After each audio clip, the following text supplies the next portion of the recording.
Thank you all for joining us this morning for our conversation with the outgoing U.S. Ambassador to Israel, Tom Nides. My name is Beth Kiefer-Leonard, and I'm a member of JDC's board, and I'm honored to introduce my friend, a fellow Minnesotan, and the U.S. Ambassador to Israel for the past 2 years, Tom Nides. A distinguished public servant and business leader, Ambassador Nides was the U.S. State Department's Deputy Secretary of State for Management and Resources from 2010 until 2013. He has also served as the Chief Administrative Officer and COO at Morgan Stanley, CEO of Burson Marsteller in New York City, Chief of Staff to the U.S. Trade Representative, and numerous other leadership roles in the public and private sectors.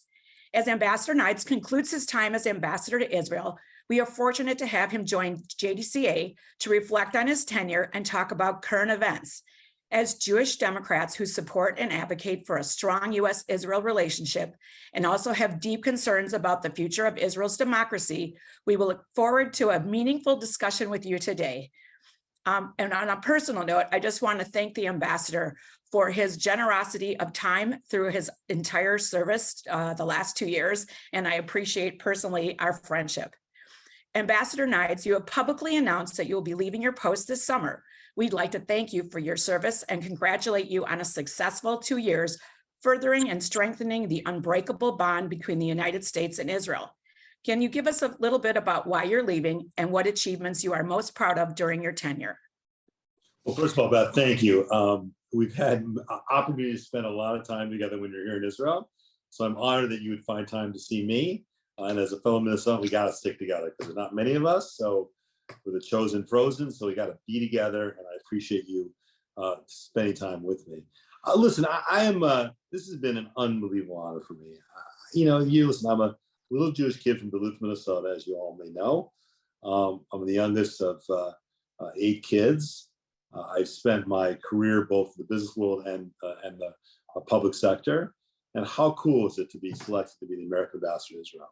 The most important ally that Israel has, that being the United States. So I am proud, one, that when Joe Biden asked me to do this job, Joe Biden said, to be clear, there's an unbreakable bond between the United States and Israel.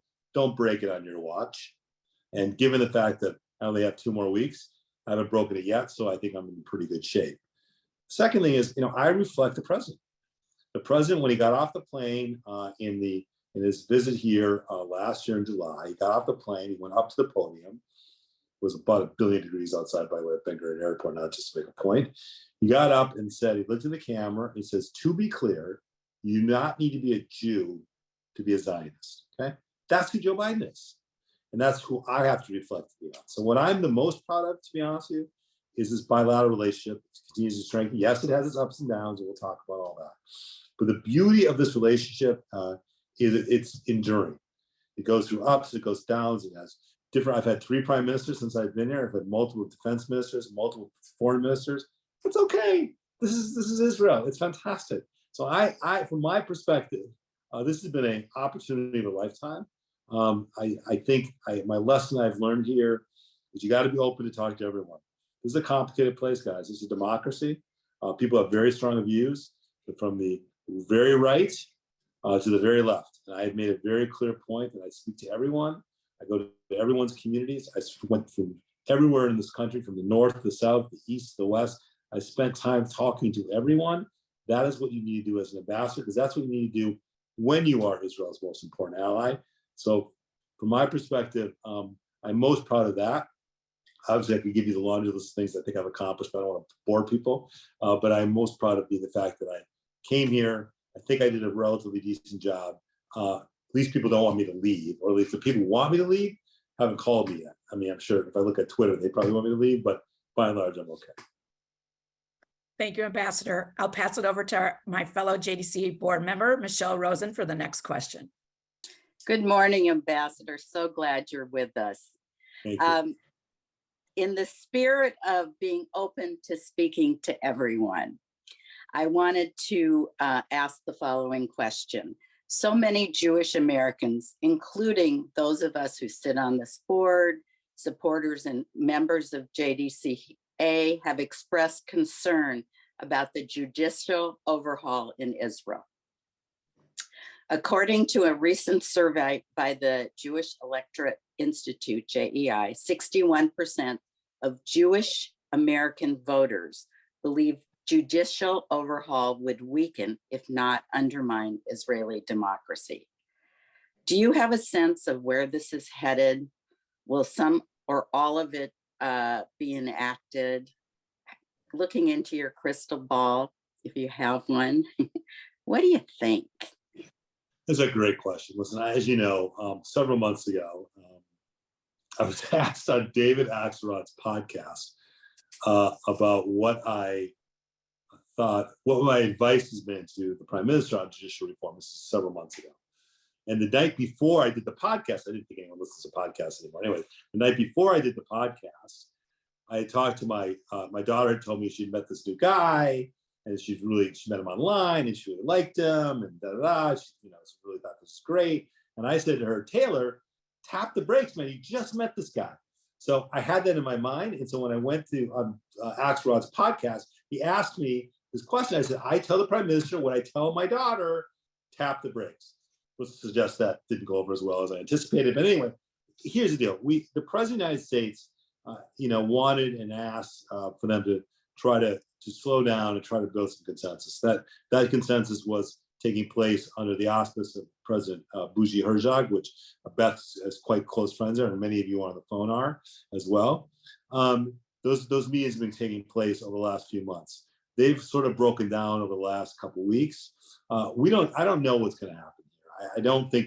I do not believe we're going to wake up and they're going to do all of this legislation unilaterally. I do not believe that will happen. I don't believe the Prime Minister wants this. This was never, in my humble view, this was never the Prime Minister's major objective becoming Prime Minister. Now, his coalition partners have a different objective, but I think he himself wants to do big things. He wants to focus on Iran. He wants to focus on normalizing with Saudi Arabia. So my hope is, and my belief is, they will not do everything unilaterally, because I think the reaction here will be quite dramatic. I'll also have to say, which I think is very important for people to understand, democracy is alive and well in Israel. Okay, make no mistake. This country for almost 26 weeks, between 150,000 and 350,000 people, that would be the equivalent of 5 to 6 million Americans have shown up peacefully every Saturday. No one's been arrested. Been no property damage. I mean, not to be that guy, but in France, they just increased the retirement age by 2 years, and they almost burned down all of Paris. So when people say democracy is not alive and well, that's not true. It's alive and well. It has huge impacts. It's huge impact on the Prime Minister and his coalition. Listen. The verdict is still out. We'll see how it all comes about. I am obviously a very focused observer. I try not to tell a democracy what to do. We don't have perfect systems ourselves, but my hope is that they will come to some reasonable conclusion here. Again, the thing that binds us together, America and Israel, is our democratic values. It is how we defend Israel at the UN. It's how we defend Israel for the people who don't like Israel. It's about how close we are between our two countries. That's what's important.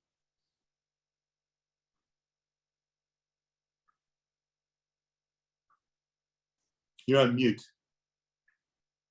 Well, hope. Indeed, I am. Sorry. Go ahead, Michelle. Thank you. We'll hold that in our hearts and our heads, and we'll look forward to a bright democratic future. So it's now my opportunity to turn the questioning over to Jeff Schoenfeld, who happens to be co-chair, along with Randall Kaplan, of our Leadership Giving Circle. Thank you, Michelle. Thank you, Ambassador, for spending time with us. I actually want to focus my question on the job of ambassador. Obviously, the spokesperson at an intimate level of the president, but can you tell us a little bit about what your goals were when you came in 2 years ago, what perhaps you didn't accomplish, and what your advice would be or the agenda should be for your successor? That's a great question. First, I didn't get peace in the Middle East. That's number one. I mean, I'm not going to get the Nobel Peace Prize. That's kind of a bummer, but I don't think I'm getting that. What I am really proud of is I think most people here, even if they don't like me, wouldn't say I'm not open to all sorts of opinions, which I said earlier, which is in talking to everyone. I mean, I literally have spent my time really trying to reach the community and talking to all the civic leaders, all the religious leaders, the Haredi community, those who believe at the very, very left of this country and everyone in between. So I think that's very important. And I think anyone takes this job. You cannot take your politics. Listen, I am a liberal Jewish kid from Minnesota, make no mistake, okay? But you can't take your politics in this job. I mean, you really can't. I mean, you have to step back and you represent the United States of America. And you're representing the United States of America for Israel. It's not like some BS sort of job. It's a real job. And, and I think the hardest thing for me is I like to get stuff done. I didn't come to this job to do big dinner parties, to be honest with you. I don't, first I don't have a house to do it in, but so that's probably one of the reasons. That's a personal view. But it's not why I came here. I came here to try to get stuff done. So I think I've done a lot of things for the bilateral relationship with the state of Israel. I'm in the game every day. I've had 3 prime ministers. I think each one of them would say, Prime Minister Bennett, Prime Minister Lapid, and Prime Minister Netanyahu would say that I've been a very good advocate for the United States that's related to Israel, and I listen to them. I don't try to lecture them or hector them, and I try to listen to them. It's very important. So I get that. I literally, one of the hardest things I've done in this job was sit in the homes of victims of terror. Make no mistake, this country is under enormous amount of anxiety. And threat. I've sat in the living rooms, in the family rooms, in the kitchens of mothers and fathers and sisters and brothers who have lost a family member just hours before by some terrorists that came over, Palestinian terrorists that killed them, or a Hamas terrorist. I've never done anything like this before. I was a banker before, I was a governor before, but I never did this before. I've done, 38, 44. This is the hardest thing I've ever done in my life. And to understand the grieving and the anxiety that this country has over that. And so the threat's real. On the other hand, too, I've tried to be a very good advocate for not only articulating the need for a two-state solution, because I think ultimately that makes Israel stronger. But in the meantime, since as I pointed out, I'm not going to get the Nobel Peace Prize in the next 2 weeks, I've really spent a lot of time trying to help the Palestinian people. I'm not talking about the PA or the politicians. I'm talking about the people, trying to get healthcare, education, infrastructure. I got the LB bridge open, trying to get 4G, trying to get the hospital money done. Those things make a difference in people's lives. If people believe they have hope, 99% of Palestinians who live in the West Bank and Gaza wake up every day, just like every Israeli wakes up every day, it just wants the same thing. They want a job, they want an opportunity, and they want a future. And I've advocated for that. I've got a bunch of stuff done for that. I think that makes a difference. I think it makes Israel secure, more secure. So I think the combination of all that is a very important part of what my mission has been here. I think I've accomplished some. Certainly there's plenty of things left to do, but I feel good about that. Thank you. And I'd like to turn the next question over to my friend and JDCA board member, Didi Feinberg. Thank you, Jeff.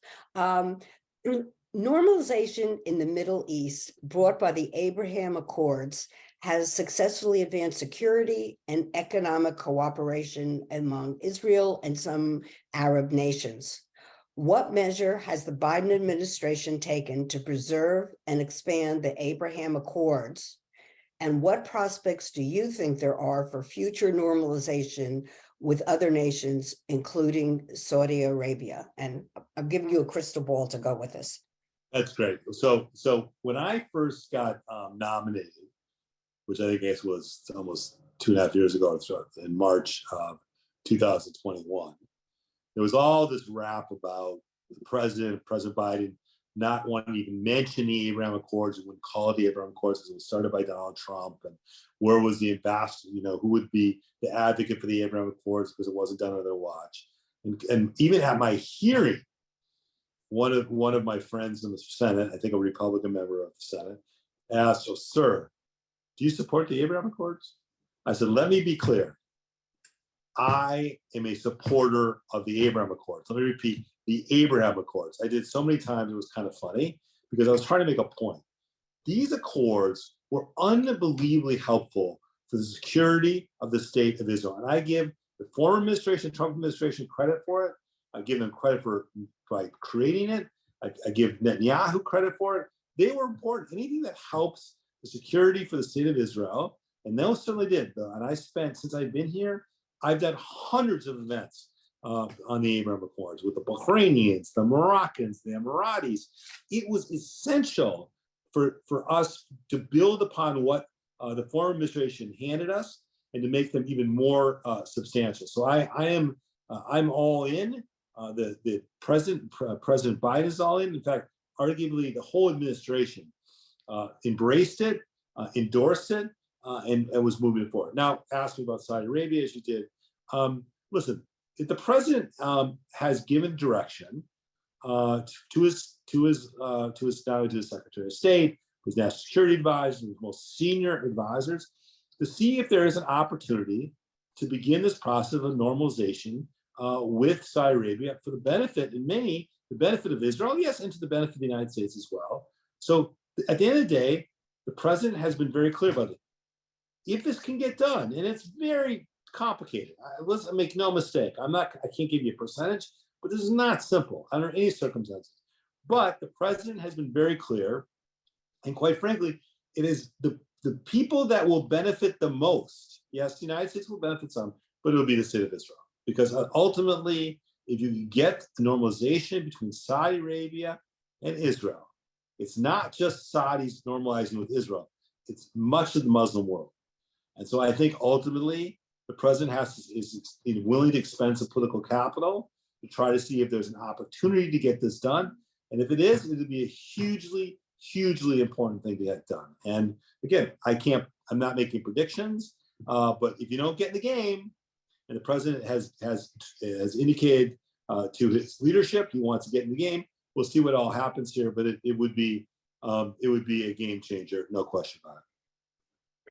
Thank you. Good answer. I will now hand it over to Rob Bildner, fellow board member, for the next question. Rob? Thanks. Mr. Ambassador, it seems like a dim prospect in the near or the medium term, but I'd like to ask you what measures can and has the United States taken to encourage the Israelis and the Palestinians to preserve the prospects for a two-state solution? It's definitely, without question, the most vexing issue I deal with every day. You know, I wish I had like this great answer for you that was just like this beautiful thing that was going to happen.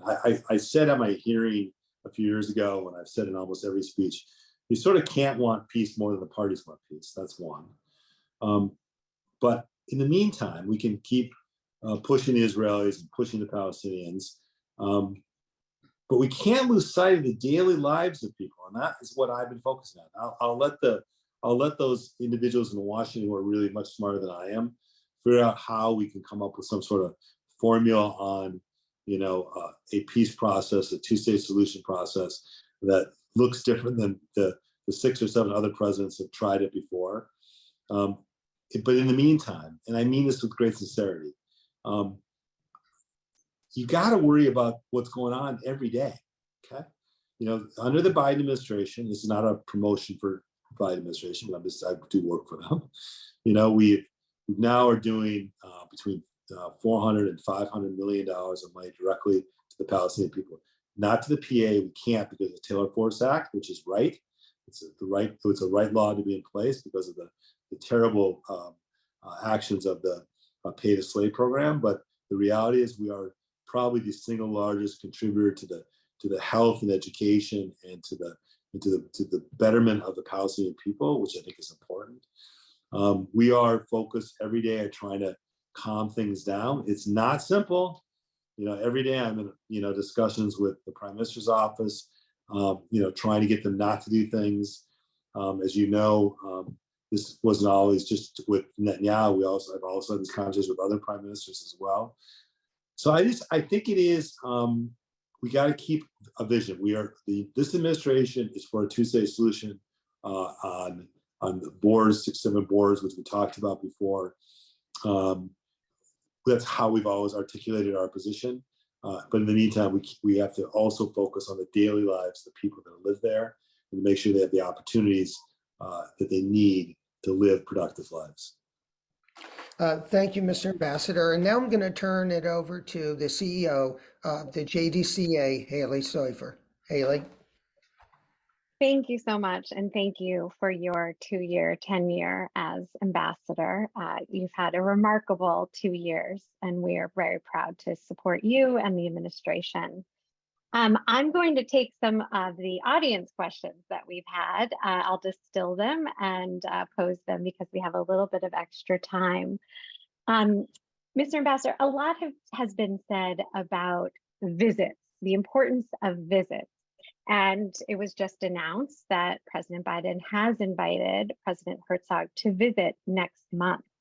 The Prime Minister, however, has not been invited to Washington. Could you talk about these visits, what they symbolize, and what the invitations mean, and just what it means in terms of the record of support in terms of the U.S. support for Israel? Okay. Well, first of all, President Herzog is in fact coming. He was actually asked to come by then Speaker Pelosi and then Speaker McCarthy to celebrate the 75th anniversary of the State of Israel. So that's not unusual, obviously.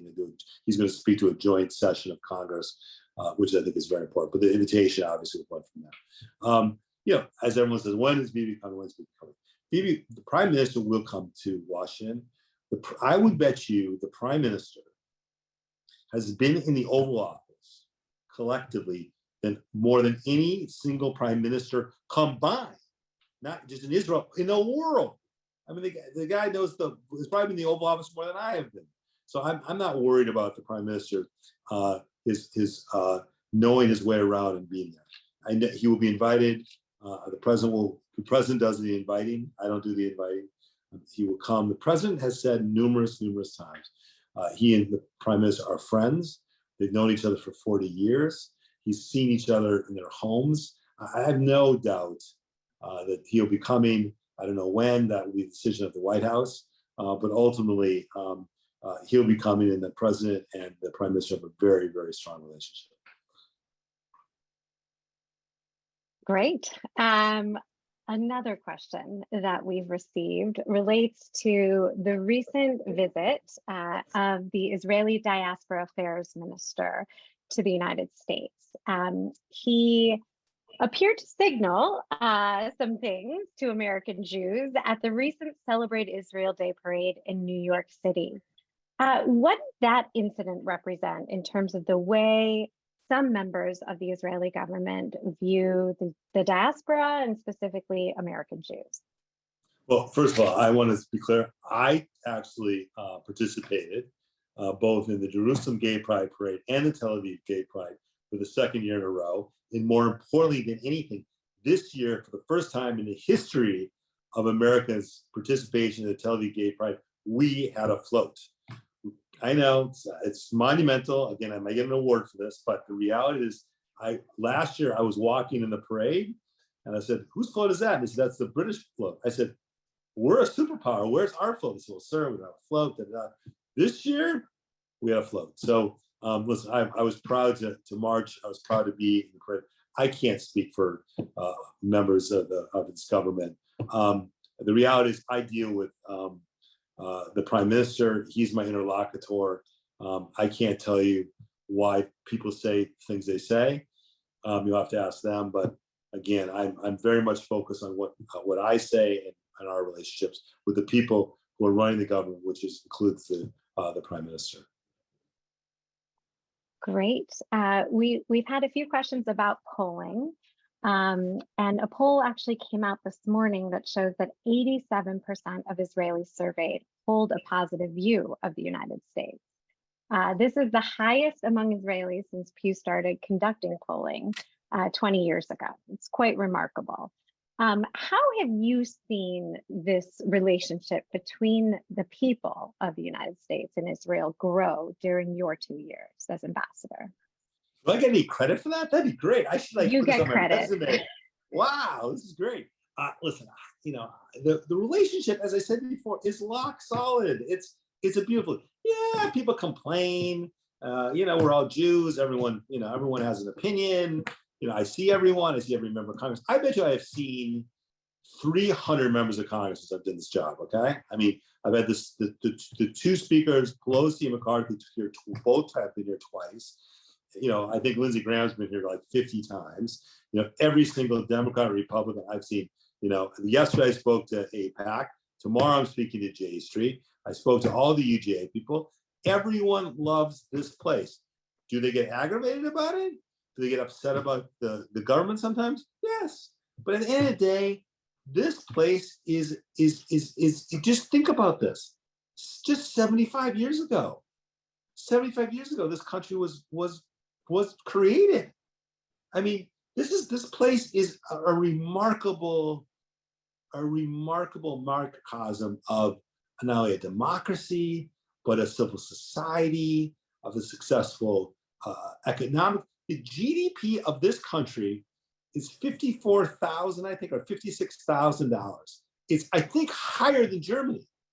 It's a remarkable place. And on top of that, with all the threats against it, you've got, I was up north yesterday in the Syrian border. You got the Syrians, you've got the Iranians, you've got Hamas. I mean, you're surrounded by it. And even with all of that, and with all of its complexity, okay, it still is an unbelievable thriving place. And people want to be involved in it.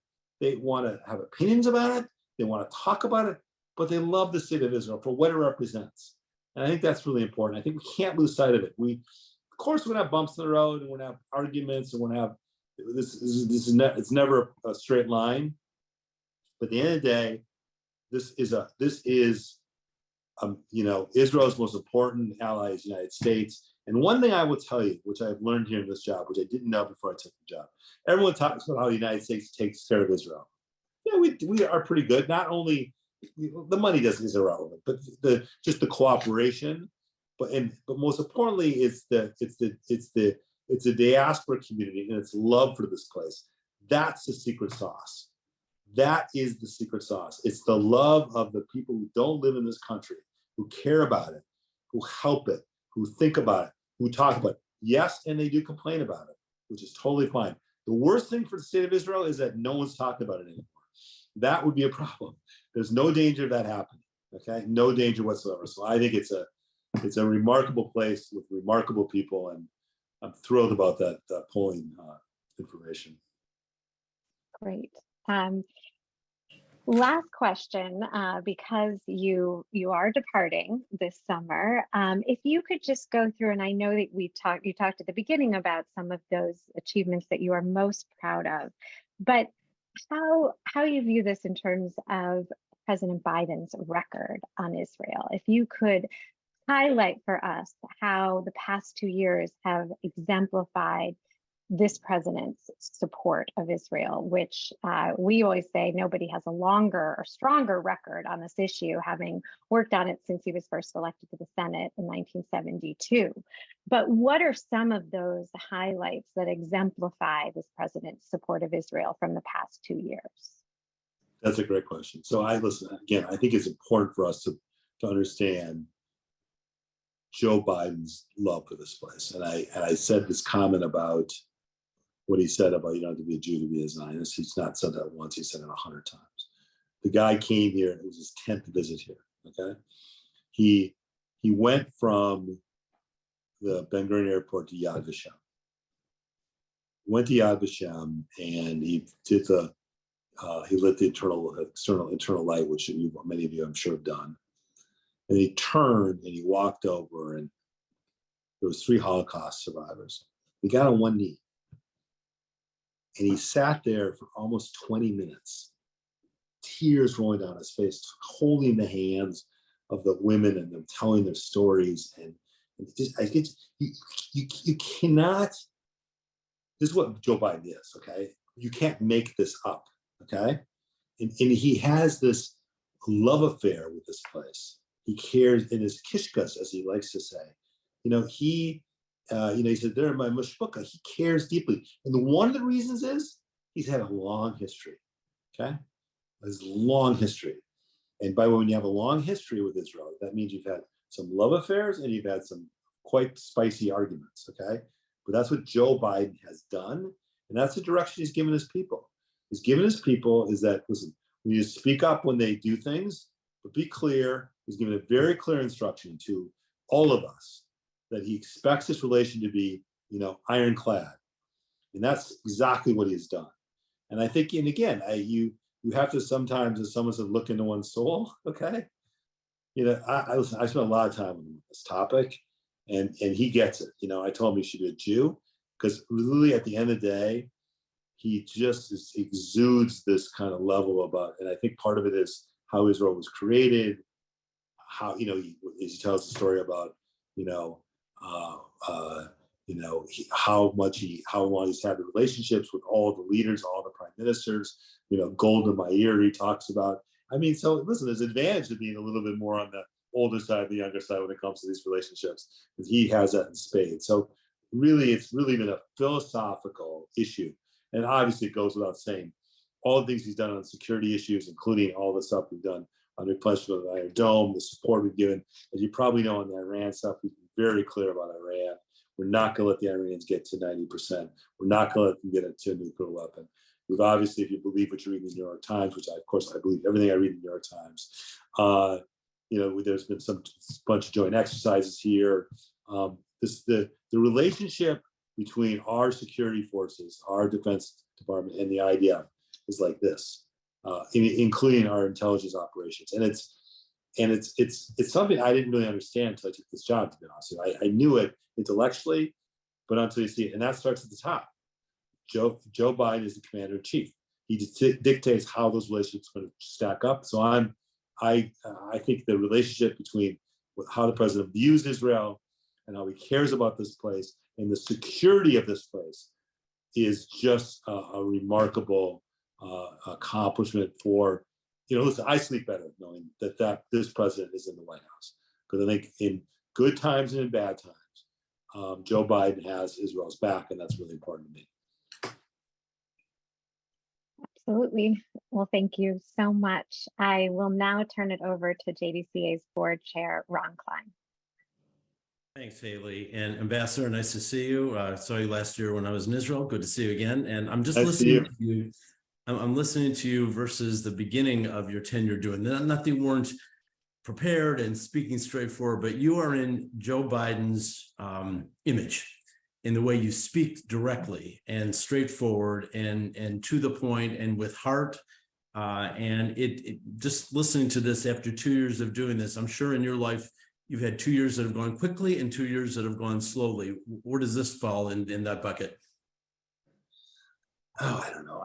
Listen, it's been hard because my family hasn't been here. So that's been not very easy for me. Obviously I go home, but that's not been very simple for me. I actually like my wife, and I like my kids sort of like me. So I like to try to preserve that.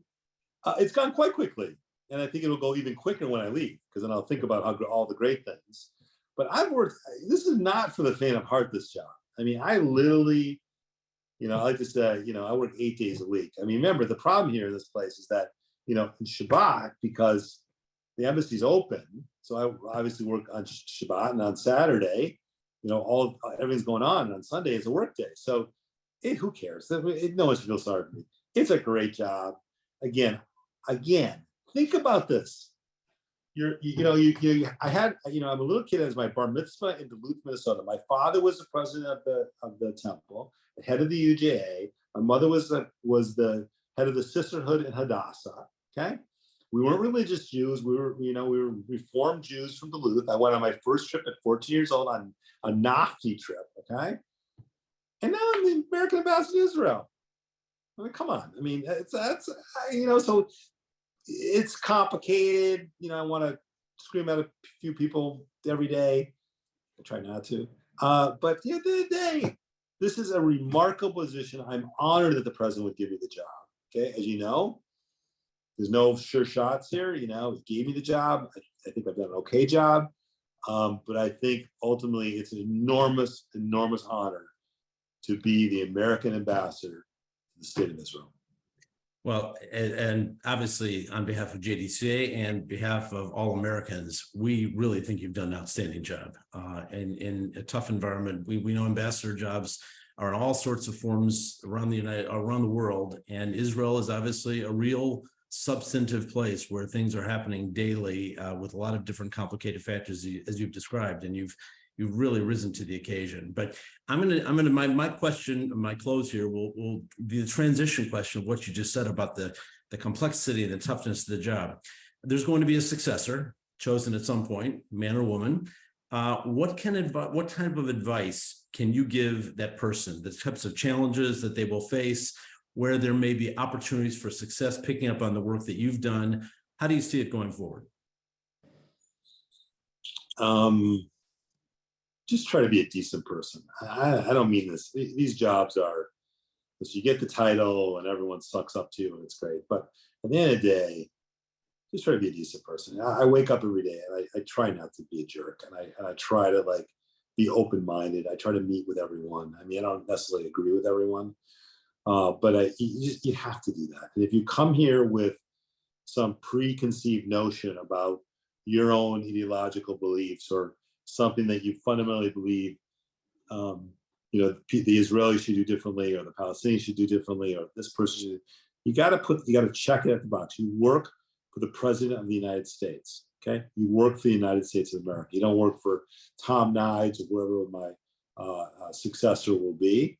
So I think it's really, really important that you be humble, you care deeply about this place. Unless they won't pick anyone who doesn't care deeply about this place, obviously. But you gotta love this place, because if you don't love the place, it will drive you crazy. Okay, if you don't love it and don't understand it and don't understand all its complexity and understand the threats that Israel is under and the complications of a very lively democracy and a transitioning country and the politics, if you don't understand that election, I received a phone. If you don't understand that going into this job, you're not going to be very successful. So I'm very confident whoever succeeds will have all those same skills. I think at the end of the day, my advice to whoever takes this job is, you know, be humble, enjoy yourself, because it'll be an experience of a lifetime, and you have a very, very, very important role as the American ambassador to the state of Israel. Well, we thank you for taking this role on. We thank you for the wonderful leadership you've presented for the last 2 years. We know you will continue to stay active and be a guiding force to whoever the successor is and to this president. And I'm sure you will find lots of ways to continue to contribute. I want to thank all of our participants today for joining us in this incredibly important and a useful briefing from the ambassador. We at JDCA have lots of work to do as the voice of the American Democratic Jewish community. We will be working between now and next year, of course, on many of those items, and we ask for your support. We ask for your engagement, involvement in our chapters around the United States, as well as what we're doing in Washington in relationships with members of Congress and candidates. And we wish you all a good day and continue to stay with us and be active in our JDCA family. Thank you.